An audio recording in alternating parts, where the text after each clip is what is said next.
আকাশবাণী খবর পড়ছি সুদীপ বসু। এখনকার বিশেষ বিশেষ খবর হল, প্রধানমন্ত্রী নরেন্দ্র মোদী আজ ভিডিও কনফারেন্স ব্যবস্থার মাধ্যমে নতুন দিল্লিতে সাংসদদের জন্য বহুতল আবাসের উদ্বোধন করেছেন।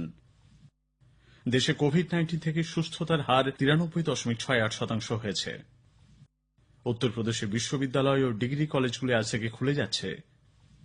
আন্দামান সাগরে ভারত ও সিঙ্গাপুরের দ্বিপাক্ষিক নৌমহড়া সিমভেক্স 20 আজ থেকে শুরু হচ্ছে। আইএসএল ফুটবলে ওড়িশা আজ হায়দ্রাবাদের মুখোমুখি হবে। করোনা সংক্রমণ এড়াতে মাস্ক পরুন ও ঠিকভাবে পরুন, 2 গজ দূরত্ব বজায় রাখুন, হাত ও মুখ পরিষ্কার পরিচ্ছন্ন রাখুন। আসছি বিস্তারিত খবরে। প্রধানমন্ত্রী নরেন্দ্র মোদী আজ ভিডিও কনফারেন্সের মাধ্যমে সাংসদদের জন্য বহুতল আবাসনের উদ্বোধন করেছেন। অনুষ্ঠানে উপস্থিত ছিলেন লোকসভার অধ্যক্ষ ওম বিড়লা। নতুন দিল্লির ডক্টর বিডি মার্গে অবস্থিত 80 বছরের পুরানো 8টি বাংলোকে ভেঙে 76টি ফ্ল্যাট পুনর্নির্মাণ করা হয়েছে। পরিবেশ দূষণ রোধে ফ্ল্যাটগুলিতে একাধিক পদক্ষেপ নেওয়া হয়েছে। আকাশবাণী সংবাদদাতা জানাচ্ছেন, কোভিড অতিমারির সময় নির্মাণে বরাদ্দ মঞ্জুরিকৃত অর্থের 14% কমে এই ফ্ল্যাটগুলি তৈরি হয়েছে। নির্মাণ কাজে ব্যবহার হয়েছে ফ্লাই অ্যাশের ইট। রিয়াধে G20 শিখর সম্মেলন সাফল্যের সঙ্গে সম্পন্ন করার জন্য প্রধানমন্ত্রী নরেন্দ্র মোদী সৌদি আরবকে ধন্যবাদ জানিয়েছেন। একই সঙ্গে তিনি আগামী দিনে G20 সভাপতির দায়িত্ব গ্রহণ করায় ইতালিকে স্বাগত জানিয়েছেন। G20 দুদিনের শিখর সম্মেলন শেষে নেতৃবৃন্দের যৌথ ঘোষণায় বর্তমান বিশ্বজনীন বিভিন্ন চ্যালেঞ্জের মোকাবিলায় বহুপাক্ষিক সহযোগিতা ও সার্বিক সমন্বয় রক্ষার কথা বলা হয়েছে। সাধারণ মানুষের ক্ষমতায়নে নতুন নতুন ক্ষেত্রের রূপায়ণ, সর্বোপরি 21 শতকের সুযোগের সদ্ব্যবহারের দিকটি সম্মেলনে অংশগ্রহণকারী প্রতিটি দেশ গুরুত্ব আরোপ করেছে। দেশে কোভিড-19 থেকে সুস্থ হয়ে উঠেছেন মোট 85,62,641 জন। সুস্থতার হার 93.68%। আজ সকালে কেন্দ্রীয় স্বাস্থ্য মন্ত্রকের রিপোর্ট অনুযায়ী নতুন করে 44,059 জন করোনা আক্রান্ত হয়েছেন।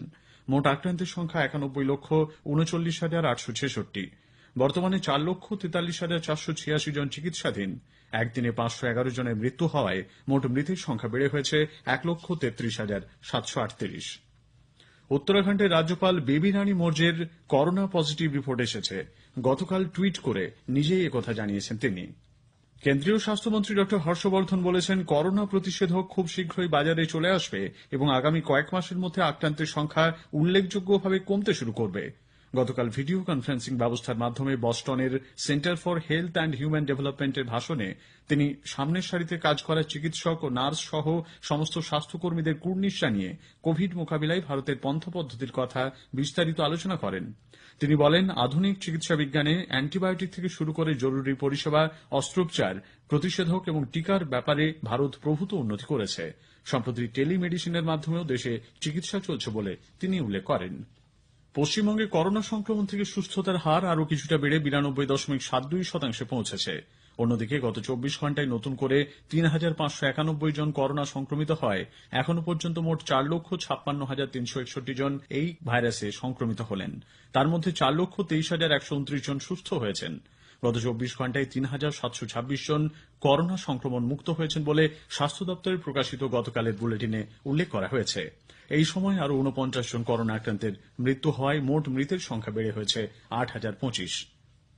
উত্তরপ্রদেশের সব বিশ্ববিদ্যালয় ও কলেজ আজ থেকে ফের খুলে যাচ্ছে। কোভিড বিধি অনুযায়ী যে কোনো ক্লাসে 50% পড়ুয়া সর্বাধিক 200 জন উপস্থিত থাকতে পারবেন। যে কোনো শ্রেণীকক্ষে ছাত্রছাত্রীদের সামাজিক দূরত্ব বজায় রাখতে বলা হয়েছে। তারা যাতে নিজেদের মধ্যে বইপত্র, নোটস, ল্যাপটপ দেওয়া নেওয়া না করেন সে বিষয়ে কর্তৃপক্ষের কড়া সতর্ক রাখতে নির্দেশ দেওয়া হয়েছে। মাস্ক পরা বাধ্যতামূলক। উল্লেখ্য, কোভিড অতিমারির কারণে গত মার্চ মাস থেকে রাজ্যে ইউনিভার্সিটি কলেজ বন্ধ রাখা হয়। ক্রমবর্ধমান করোনা সংক্রমণের প্রেক্ষিতে রাজস্থানের কিছু শহরে নৈশকালীন কারফিউ জারি করা হয়েছে। অতি প্রয়োজনীয় এবং জরুরি পরিষেবা ছাড়া জয়পুর, যোধপুর, কোটা, বিকানের, উদয়পুর, আজমের, আলওয়ার এবং ভিলওয়াড়ায় রাত 8টা থেকে পরদিন সকাল 6টা পর্যন্ত বাড়ির বাইরে বেরোতে নিষেধ করা হয়েছে। সব বাজার, রেস্তোরাঁ, শপিং মল, ব্যবসায়িক প্রতিষ্ঠান সন্ধ্যে 7টার মধ্যে বন্ধ করে দিতে হবে। যেকোনো রাজনৈতিক, সাংস্কৃতিক, ধর্মীয় এবং বিবাহ অনুষ্ঠান সহ সামাজিক অনুষ্ঠানে সর্বাধিক 100 জন অংশ নিতে পারবেন। মাস্ক না পরার জন্য জরিমানার পরিমাণ 200 টাকা থেকে বাড়িয়ে 500 টাকা করা হয়েছে। বিহার বিধানসভার 5 দিনের অধিবেশন আজ শুরু হচ্ছে। রাজ্যে বিধানসভা নির্বাচনের পর এই প্রথম অধিবেশন বসছে। সব নবনির্বাচিত বিধায়কদের করোনা পরীক্ষা করা হচ্ছে। বিধানসভা সচিব আর কে সিং জানিয়েছেন, বিধানসভা এবং বিধান পরিষদের সচিবালয়ের সমস্ত কর্মচারীদের কোভিড পরীক্ষা করা হয়েছে। গোটা বিধানসভা এলাকা জীবাণুমুক্ত করা হয়েছে। অধিবেশনের প্রথম দুদিনে 243 জন সদ্য নির্বাচিত বিধায়কদের শপথ বাক্য পাঠ করাবেন অধ্যক্ষ প্রতিম জিতেন্দ্র মাঝি। আগামী 25শে নভেম্বর বিধানসভার নতুন অধ্যক্ষ নির্বাচন অনুষ্ঠিত হবে। পরদিন রাজ্যপাল ফাগু চৌহান রাজ্যের আইনসভার 2 কক্ষের যৌথ অধিবেশনে ভাষণ দেবেন। অসমে অঙ্গনওয়াড়ি কেন্দ্রগুলি বন্ধ করে দেওয়ার কোনো প্রস্তাব রাজ্য সরকারের কাছে নেই বলে স্পষ্ট জানানো হয়েছে। অসম সরকারের সমাজ কল্যাণ দপ্তরের সচিবের তরফে এক প্রেস বিবৃতিতে বলা হয়েছে যে নতুন শিক্ষানীতি অনুযায়ী সরকার কোনো অঙ্গনওয়াড়ি কেন্দ্র বন্ধ করছে না। শিক্ষানীতিতে এই ধরনের প্রতিষ্ঠানকে আরও শক্তিশালী করার কথাও বলা রয়েছে। ফলে কয়েক লক্ষ অঙ্গনওয়াড়ি কর্মী এবং সহায়িকা কাজ হারাবেন বলে বিভিন্ন সংবাদ মাধ্যমে প্রকাশিত খবরের বাস্তব ভিত্তি নেই। 2020-21 খরিফ মরশুমে পাঞ্জাব, হরিয়ানা, উত্তরপ্রদেশ, তেলেঙ্গানা, উত্তরাখণ্ড, তামিলনাড়ু, চণ্ডীগড়, জম্মু কাশ্মীর, কেরল, গুজরাট, অন্ধ্রপ্রদেশ, ওড়িশা এবং মহারাষ্ট্রে ধান সংগ্রহের কাজ সুষ্ঠুভাবে চলেছে। কেন্দ্রীয় খাদ্য ও গণবন্টন দপ্তর এক বিবৃতিতে জানিয়েছে যে এখনো পর্যন্ত 2,97,00,000 মেট্রিক টন ধান সংগৃহীত হয়েছে, যা গত বছর একই সময় ছিল 2,52,00,000 মেট্রিক টনের কিছুটা বেশি। এর মধ্যে শুধুমাত্র পাঞ্জাব থেকেই কেনা হয়েছে 2,01,73,000 মেট্রিক টন ধান। ন্যূনতম সহায়ক মূল্য এমএসপিতে ধান বিক্রয় করে সরাসরি অ্যাকাউন্টে টাকা পেয়েছেন প্রায় 26,15,000 কৃষক। খবর শুনছেন আকাশবাণী থেকে। ভারত ও সিঙ্গাপুরের মধ্যে 27তম দ্বিপাক্ষিক নৌ মহড়া সিমবেক্স 20 আজ থেকে আন্দামান সাগরে শুরু হচ্ছে। 25শে নভেম্বর পর্যন্ত এই নৌ মহড়া চলবে। 1994 সাল থেকে প্রতি বছর দুদেশের নৌবাহিনী মহড়ায় অংশ নিয়ে থাকে। এবছর 3 দিনের এই প্রদর্শনীতে দুদেশের সাবমেরিন, যুদ্ধাস্ত্র এবং আকাশ থেকে নিক্ষেপ করা ক্ষেপণাস্ত্রের মোকাবিলা দক্ষতার কার্যকারিতা খতিয়ে দেখা হবে। ডেস্ট্রয়ার রানা, চেতক হেলিকপ্টার, সম্পূর্ণ দেশে নির্মিত করভেট কামোর্তা এবং কার্মুক সহ নৌবাহিনী জাহাজ এই মহড়ায় অংশ নিচ্ছে। জম্মু কাশ্মীরের সাম্বা সেক্টরে আন্তর্জাতিক সীমানা সংলগ্ন এলাকায় সীমান্ত সুরক্ষা বাহিনী বিএসএফ এর জওয়ানরা একটি সুড়ঙ্গ মুখের সন্ধান পেয়েছেন। আকাশবাণী সংবাদদাতা জানাচ্ছেন, প্রহরারত জওয়ানরা সুড়ঙ্গটি দেখতে পান। সীমান্ত পেরিয়ে জঙ্গি অনুপ্রবেশের জন্য এটি ব্যবহার করা হচ্ছে বলে মনে করা হয়।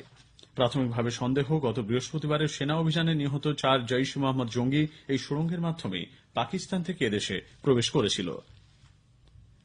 রাষ্ট্রসংঘের মহাসচিব অ্যান্টনিও গুটেরেস কাবুলে রকেট হানার তীব্র নিন্দা করেছেন। এক বিবৃতিতে গুটেরেস অবিলম্বে আফগানিস্তানে হিংসা বন্ধেরও আর্জি জানান। উল্লেখ্য, আফগানিস্তানের রাজধানী কাবুলে ধারাবাহিক রকেট হামলায় অন্তত 8 জন প্রাণ হারিয়েছেন, আহত প্রায় 30 জন। দক্ষিণ মধ্য বঙ্গোপসাগরে সৃষ্ট সুস্পষ্ট নিম্নচাপ অক্ষরেখাটি আজ গভীর নিম্নচাপের আকার নিতে পারে বলে আবহাওয়া দপ্তর জানিয়েছে।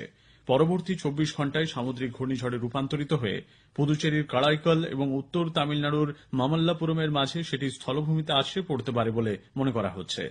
নিবার নামের এই ঘূর্ণিঝড়ের প্রভাবে নাগাপাট্টিনাম, থাঞ্জাভুর এবং তিরুভারুরে আজ থেকে অতি ভারী বৃষ্টি হবে। পুদুচেরির বিভিন্ন জেলাতেও বিক্ষিপ্ত বৃষ্টির সম্ভাবনা।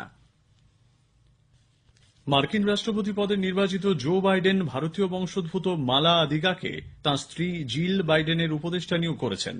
আদিগা বাইডেন কমলা হ্যারিসের নির্বাচনী প্রচারাভিযানে বরিষ্ঠ উপদেষ্টার ভূমিকা পালন করেন। বারাক ওবামা প্রশাসনেও তিনি গুরুত্বপূর্ণ নানা পদে ছিলেন।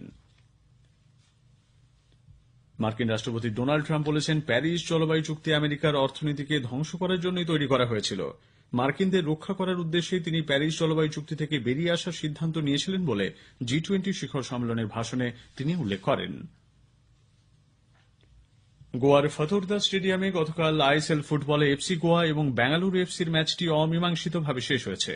দুপক্ষই 2টি করে গোল করেছে। আজ বাম্বলিমের জিএমসি স্টেডিয়ামে ওড়িশা এফসি হায়দ্রাবাদ এফসির মুখোমুখি হবে। শেষ করার আগে খবরের বিশেষ কিছু অংশ আরেকবার। প্রধানমন্ত্রী নরেন্দ্র মোদী আজ ভিডিও কনফারেন্স ব্যবস্থার মাধ্যমে নতুন দিল্লিতে সাংসদদের জন্য বহুতল আবাসের উদ্বোধন করেছেন। দেশে কোভিড-19 থেকে সুস্থতার হার 93.68% হয়েছে। উত্তরপ্রদেশে বিশ্ববিদ্যালয় ও ডিগ্রি কলেজগুলি আজ থেকে খুলে যাচ্ছে। আন্দামান সাগরে ভারত ও সিঙ্গাপুরের দ্বিপাক্ষিক নৌ মহড়া সিমবেক্স 20 আজ থেকে শুরু হচ্ছে। আইএসএল ফুটবলে ওড়িশা আজ হায়দ্রাবাদের মুখোমুখি হবে। খবর শেষ হলো।